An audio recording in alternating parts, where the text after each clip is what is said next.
السلام علیکم۔ آج ہم اردو قواعد کے لیکچر نمبر 11 کا خوش آمدید کرتے ہیں۔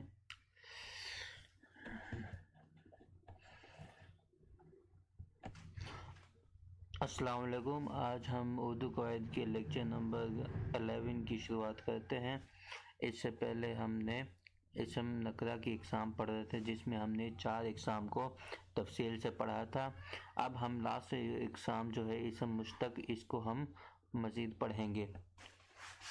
اسم مشتق، اس کا تعارف یہ ہے کہ وہ اسم جو خود کسی مصدر سے بنا ہو لیکن اس سے کوئی اور کلمہ نہ بن سکے، اسے کہیں گے ہم اسم مشتق ہے۔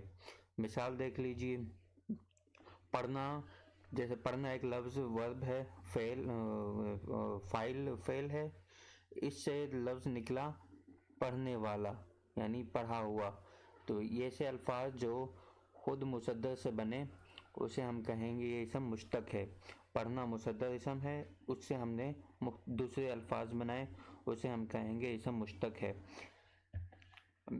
لکھنا سے ہوا لکھنے والا یا لکھا ہوا، اس طرح کے الفاظ جو ہوں گے جو اسم مصدر سے بنے، انہیں ہم کہیں گے یہ اسم مشتق ہے۔ اب اسم مشتق کی کچھ اقسام ہے۔ اسم مشتق کی 5 اقسام ہیں۔ پہلی اسم فاعل، دوسری اسم مفعول، تیسری اسم معاوضہ، چوتھی اسم حالیہ، پانچویں اسم حاصل مصدر۔ اب پہلے اسم کو دیکھتے ہیں، اسم فاعل کو۔ تعارف یہ ہے کہ وہ اسم جو فاعل کی طرف اشارہ کرے یا فاعل کی جگہ استعمال ہو اور وہ کسی کا اصلی نام نہ ہو، ایسے لفظ کو کہیں گے یہ اسم فاعل ہے۔ فاعل کے فعل سے جو نام لے کر فاعل کو پکارا جائے اس کو کہتے ہیں اسم فاعل۔ مثال دیکھ لیجئے، علی نے کھانا کھایا۔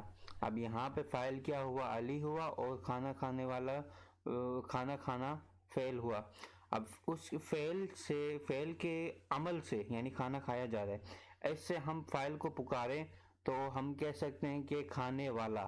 اب کھانے والا کون ہے؟ علی ہے۔ ہم نے پکارا فاعل کو، لیکن اس کے فعل کے بہاف پہ پکارا انہیں فاعل کو، اس لیے ہم کہیں گے فاعل جو ہوا وہ اسم فاعل کہلائے گا۔ مزید دیکھیے، ظالم، ظلم کرنے والے کو ہم کہتے ہیں ظالم، اس لیے ظالم اسم فاعل ہو جائے گا۔ اور اسی طرح قاتل یعنی قتل کرنے والے کو کہتے ہیں، اس کا جو فعل ہے قتل کرنا، اس فعل سے اس فاعل کو ہم پکار رہے ہیں تو ہم کہیں گے یہ قاتل ہے۔ تھرڈ مثال دیکھیے، دھوبی یعنی کپڑے دھونے کے عمل، کپڑے دھونا ایک عمل ہے، اس عمل سے ہم کسی کو ظاہر کریں فاعل کو تو اسے ہم کہیں گے یہ اسم فاعل ہے، لہذا دھوبی بھی یہاں پہ اسم فاعل ہو گیا۔ ایسے الفاظ جو فعل کے بہاف پہ فاعل کو پکارا جائے اسے ہم کہیں گے اسم فاعل ہوا۔ نیکسٹ دوسری مثال قسم ہے اسم مفعول۔ اسم مفعول کا تعارف دیکھیے، وہ اسم جو کسی ایسے شخص، جگہ یا چیز کو ظاہر کرے جس پر کوئی فعل واقع ہو چکا ہو۔ مثال دیکھ لیجئے، یہ گھر میرا دیکھا ہوا ہے۔ اب یہاں پہ جو دیکھا ہوا ہے یہ ظاہر کر رہا ہے کہ یہ عمل پہلے ہو چکا ہے۔